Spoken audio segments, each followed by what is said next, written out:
மாண்புமிகு தமிழ்நாடு முதலமைச்சர் திராவிட நாயகர் அவர்கள் அறிவித்திருக்கக்கூடிய ஒப்பற்ற உயர்ந்த உன்னத திட்டமான எனது குப்பை எனது பொறுப்பு.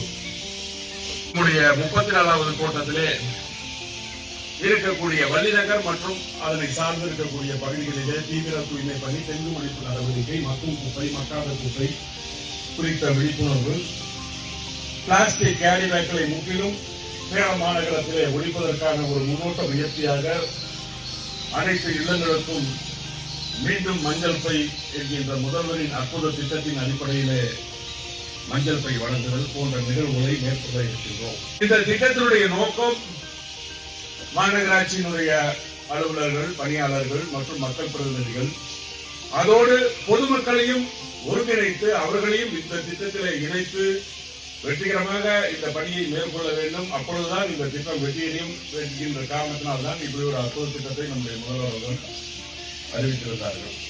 அந்த அடிப்படையிலே இன்றைக்கு நம்மோடு கரம் கோர்த்திருக்கக்கூடிய தமிழ்நாடு கிராம வங்கி நிர்வாகத்திற்கு சேலம் மாநகராட்சியின் சார்பாக என்னுடைய நெஞ்சார்ந்த நன்றியை தெரிவித்துக் கொண்டு, தமிழ்நாட்டிலேயே ஒரு மாதிரி தூய்மை கோட்டமாக உருவாக்க வேண்டும் என்று நாம் எடுத்துக் கொண்டிருக்கக்கூடிய முயற்சிகளை புரிந்து கொண்டு மேலும் அதற்கு வலு சேர்க்கக்கூடிய வகையிலே காய்கறிகளுடைய உணவுகளை இது மறுசுழற்சி செய்யப்பட வேண்டிய குப்பை இது தனியா கொடுத்தாங்க. எவ்வளவு பொறுப்பு மறுசுழற்சி செய்யக்கூடிய எனக்கு உண்மையிலேயே நான் ரொம்ப நன்றி பட்டிருக்கேன் எங்க கோட்டத்து மக்களுக்கு. காய்கறி கீரை இருந்தது இது நீங்க கொடுக்கறதுலாம் உரமா போகுது. மறுபடியும் கொஞ்சம் பொறுமையா பேச சுமதி, கொஞ்சம் பொறுமையா பேசு, கொஞ்சம் பொறுமையா பேசலாம். அவங்களுக்கு விவரம் தெரியாது, உனக்கு தெரிஞ்ச அளவுக்கு அவங்களுக்கு தெரியாது. ஆமா ஒண்ணு இல்லாமா இது இந்த காய்கறி கழிவு உணவு கழிவு எல்லாம் மக்கறது அதை தனியா கொடுத்து இதை தனியா கொடுத்துடலாம், அது தனியா கொடுத்துடலாம். அவங்களே சொல்லுவாங்க உங்களுக்கு இதை போடுமா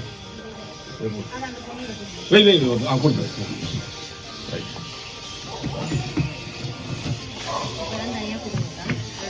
இது கிட்ட கூட பண்ணிக்கலாம். வாங்கிக்கோ.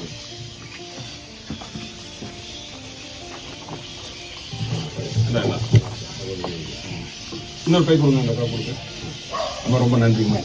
நீ தப்பா சொல்லுங்க. அனிஷா அந்த வீட்டுல மாடி தோட்டம் வச்சிருக்காங்க. அந்த மாடி தோட்டத்துக்கு இவங்க வீட்டுல உருவக்கூடிய உணவு கழிவுகளே உரமா போட்டு பயன்படுத்தி இந்த தோட்டத்தை மிக செழுமையா வளர்த்திட்டு இருக்காங்க. அவங்களுக்கு ஒரு தரை துடைப்பானும் மஞ்சள் பையையும் வழங்கும்.